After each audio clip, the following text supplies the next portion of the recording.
Chapter 10. First Man Down. By the time they decided to stop, Sonny was on the verge of fainting. After hours and hours of traversing the rough mountain slope, his body was almost at its limit. However, to everyone's surprise, Shifty seemed to be doing even worse than him.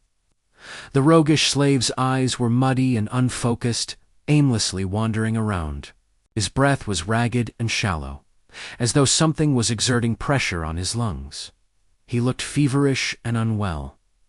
As soon as Hero found a suitable place for a camp, Shifty simply collapsed on the ground. The most unnerving part about all of this was the lack of angry cursing that they had already gotten used to. The slave lay silent and motionless, with only movements of his chest betraying that he was still alive. Several moments later, he uncorked his flagon with a shaky hand and greedily drank a few large gulps. "Conserve your water," Hero said, a hint of concern somehow finding its way into his usually stoic voice. Disregarding these words, Shifty drank more, emptying the flagon completely. Scholar didn't look much better than him. The arduous climb took a heavy toll on the older slave.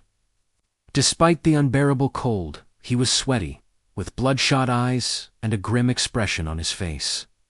Being the weakest of the three, Sonny had somehow managed to endure the best. "Can't we just melt the snow once? There's no more water?" Hero gave Scala a complicated look.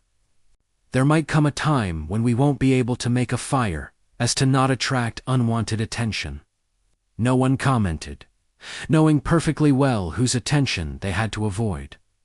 The memory of Mountain King's horror was still fresh in their minds. Luckily, today Hero had managed to find a natural alcove in the mountain wall, perched precariously behind a narrow ledge. The fire was well hidden by the rocks, allowing them to enjoy its warmth without the fear of being noticed. No one was in the mood to talk, so they just roasted slices of oxen meat above the flames and ate in silence. By the time the skies had turned completely black, Shifty and Scholar were already asleep, lost in the thrall of their own nightmares. Hero took out his sword and moved to the edge of the rock outcropping. "Try to rest, as well. I'll take the first watch." Sonny gave him a nod and laid down near the fire, dead tired. Falling asleep inside a dream was a new experience for him, but, unexpectedly, it turned out to be quite mundane. As soon as his head touched the ground, his consciousness slipped into darkness. After what felt like only a second, someone had gently shaken him awake. Groggy and disoriented, Sonny blinked a few times, finally noticing Hero hovering above him. These two didn't look too well, so it's better to give them some time to recover. Don't let the flames go out and wake us up once the sun starts to rise. Or if the beast appears. Sonny silently rose and changed places with Hero, who added a couple of logs into the fire and was soon fast asleep. For a few hours, he was on his own. The skies were black, with dim stars and a sharp crescent of the newborn moon. However, its light was not enough to pierce the darkness that enveloped the mountain. Only Sonny's eyes seemed to be able to do so. He sat quietly, looking down the way they came. Despite the fact that they had managed to climb quite high during the previous day, he could still see the distant ribbon of the road. He could even trace it back to the stone platform where the fight with the tyrant had taken place. The tiny dots littering the stones were the dead bodies of the slaves. As he was watching them, a dark figure slowly crawled on the platform from beneath the cliff. It stayed motionless for a while and then moved forward, scraping its claws against the ground. Every time a claw hit one of the bodies, the tyrant would grab and bring it to its maw. The wind brought the muffled sounds of crunching bones to Sonny's ears. He flinched, accidentally pushing a small rock off the ledge. It fell, hit the slope, and then rolled down, causing a few more to follow. The noise of these falling rocks sounded like thunder in the silent night. Far below, the tyrant suddenly turned its head, looking directly at Sonny.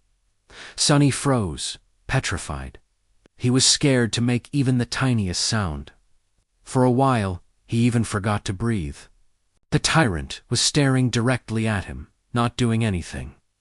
A few torturous seconds passed, each feeling like an eternity. Then the tyrant calmly turned away and continued to devour dead slaves, as though he had not seen Sonny at all. "It's blind," Sonny suddenly understood. He inhaled, watching Mountain King with widened eyes. It was true. The creature could not see. Looking back at everything that had happened earlier, he grew more and more certain of his guess. Those milky, expressionless eyes. Come to think of it, he never saw the tyrant moving them at all. And back when Sonny was pushing the wagon off the cliff, the tyrant only reacted after the wagons had started to fall, scraping loudly against the rocks. Of course, it was all making sense now. At the break of dawn, Sonny had woken the others up. Hero had hoped that a full night's rest would do Shifty and Scholar some good, but his hopes were crushed. Somehow, the two slaves looked even worse than before. It was as though yesterday's climb had overstrained Scholar too much. However, Shifty's condition could not be explained by simple overexertion. He was deadly pale and shaky, with half-conscious eyes and a lost look on his face. What's wrong with him? Scholar, who himself was not doing very well, helplessly shook his head. It might be the mountain sickness. It affects different people differently. His voice sounded raspy and weak. "I'm fine, Ashwals. Get out of my face." Sheffy had trouble forming full sentences, but still insisted that he was all right. Hero frowned and then took most of the supplies the defiant slave was supposed to carry, before adding them to his own load. After hesitating a little, he gave some to Sonny, too. "Did anything happen while we were asleep?" Sonny stared at him for a few seconds. "The monster ate the dead."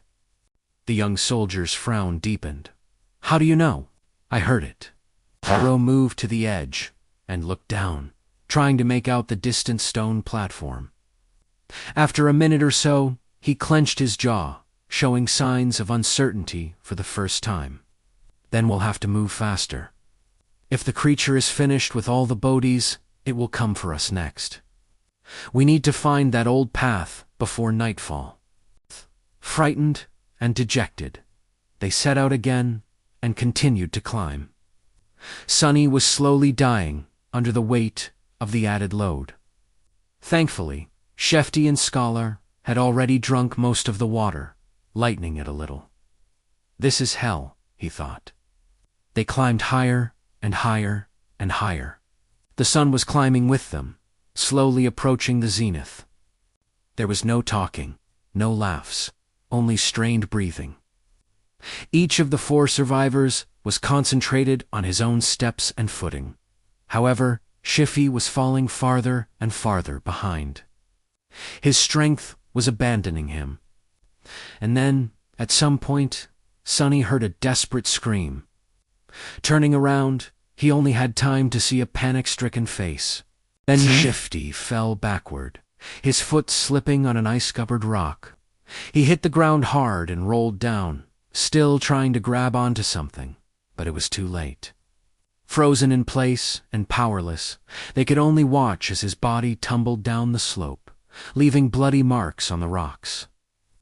With each second, Shifty looked less like a man and more like a rag doll. A handful of moments later, he finally came to a halt, hitting the top of a large, protruding stone in a pile of broken flesh. Shefty was dead.